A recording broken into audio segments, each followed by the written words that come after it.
For me, I have over $1 billion in Bitcoin now. I started accumulating that position last year. I think that this manifests itself into a gigantic asset class. This is equivalent to me to digital gold. Guys like Michael Saylor or MicroStrategy think it's better than that. Yeah. Could be 10 times gold. I'm not that optimistic about it. I'm not a Bitcoin evangelist, Hadley. I don't think that Jesus and Moses got together and made a baby and named it Bitcoin. That's not me. But I am an investor in this because I see the properties, technical properties associated with it. Ultimately, this is a delayering mechanism for the society. So I think President Putin sees it that way. It's a ledger defined by math. And when you think about the history of money, a ledger defined by math that has a scarcity to it, where no politician or policymaker can corrupt it or add supply to it, I think is a fascinating thing. And I think it'll have a big position in the global economy over the next decade.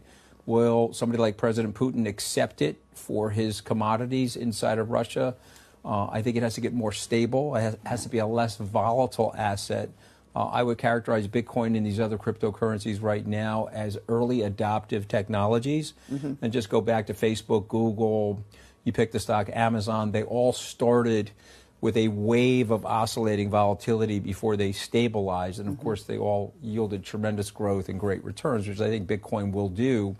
But you're probably 10 years away from President Putin accepting it as a form of currency in his country. Saylor and I have known each other about 20 years, actually, so it's an interesting thing to call him an evangelist. And I certainly see that across his social media channels. But do you think generally it's an encouraging moment to hear the Russian president, whose country has been so anti so far, there's a big debate, right? Obviously, Jamie Dimon, who you know well, he thinks it's quote unquote worthless. Larry Fink, who's a big institutional investor, arguably the largest asset manager in the world, he sort of says, I side with Jamie Dimon. And then you have Vladimir Putin, Michael Saylor, others. Here's what I would submit to everybody listening to you. Do the homework on Bitcoin. Understand what it is. Read Satoshi Nakamoto's white paper. Probably read the Bitcoin Standard by Amos and a few other things. Because anybody that does the homework, Hadley, ends up investing in it. Okay, look at Ray Dalio, a Bitcoin skeptic, now a Bitcoin investor. Paul Tudor Jones, Stan Druckenmiller, Steve Cohen, Dan Loeb. These are brilliant guys that did the homework and drew a conclusion that they needed to own a piece of Bitcoin.